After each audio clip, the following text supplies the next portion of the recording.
Lord's, जहां उम्मीदें टूटी और एक योद्धा अकेला खड़ा रहा। लॉर्ड्स, क्रिकेट का मक्का, एक ऐसी जगह जहां हर रन इतिहास लिखता है, हर विकेट एक किस्सा बन जाता है। लेकिन इस बार जो कहानी लिखी गई वो दर्द से भरी है, वो खामोशी से भरी है, और सबसे ज्यादा वो कहानी एक अकेले सिपाही की है, रविंद्र जडेजा की। उसने आखिरी दम तक लड़ाई लड़ी, उसने बल्ले से, अपनी आत्मा से, अपनी आखिरी उम्मीद से जंग की, पर सामने से कोई साथ नहीं आया और हमारी टीम इंडिया इस महारोमांचक मुकाबले में सिर्फ 22 रन से हार गई।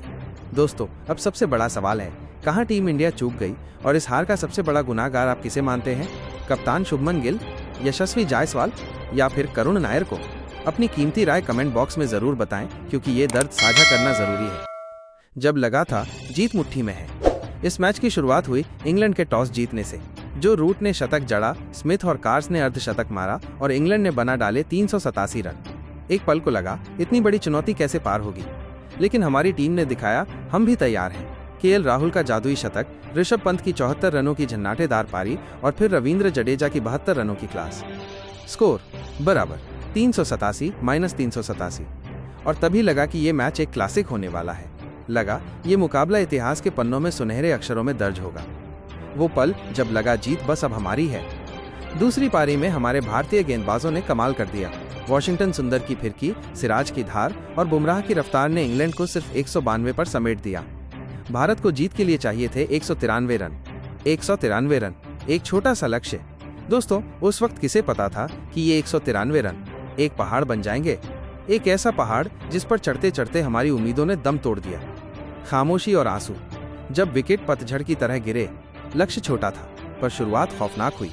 यशस्वी जायसवाल पहली ही ओवर में 0 पर आउट। एक सन्नाटा छा गया। करुण नायर भी जल्दी चलते बने। शुभमन गिल से उम्मीद थी, लेकिन वो भी LBW होकर हमें छोड़कर चले गए। विकेट गिरते गए, स्कोर बस चलता रहा। 5, 15, 40, 58 और फिर जैसे पतझड़ शुरू हो गया।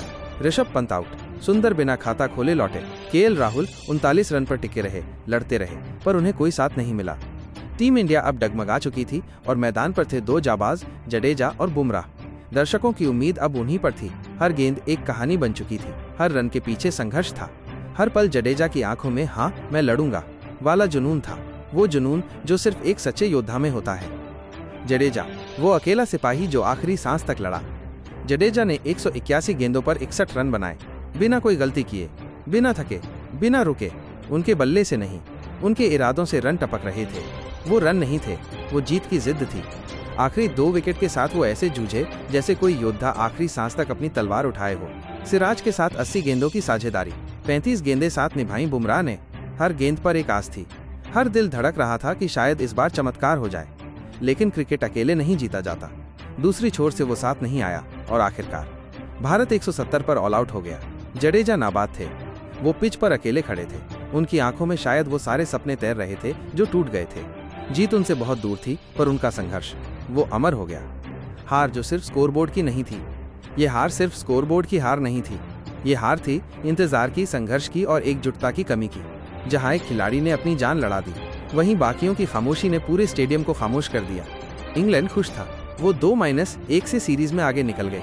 और हम फिर से उस सवाल के साथ खड़े थे, क्या हम जीत के लायक थे? जडेजा ने जो किया वो सिर्फ रन नहीं थे, वो थे एक कप्तान से ज्यादा लड़ाकू क्रिकेटर की मिसाल। पर अफसोस, कोई उनके साथ खड़ा नहीं हुआ। अब सीरीज में हम पीछे हैं -2-1, लेकिन कहानी अभी खत्म नहीं हुई है। एक भारतीय क्रिकेट फैन होने के नाते मेरा दिल कहता है हम वापसी करेंगे। पर वो दर्द, वो खामोशी, वो रविंद्र जडेजा का अकेला संघर्ष, उसे भुलाना मुश्किल है।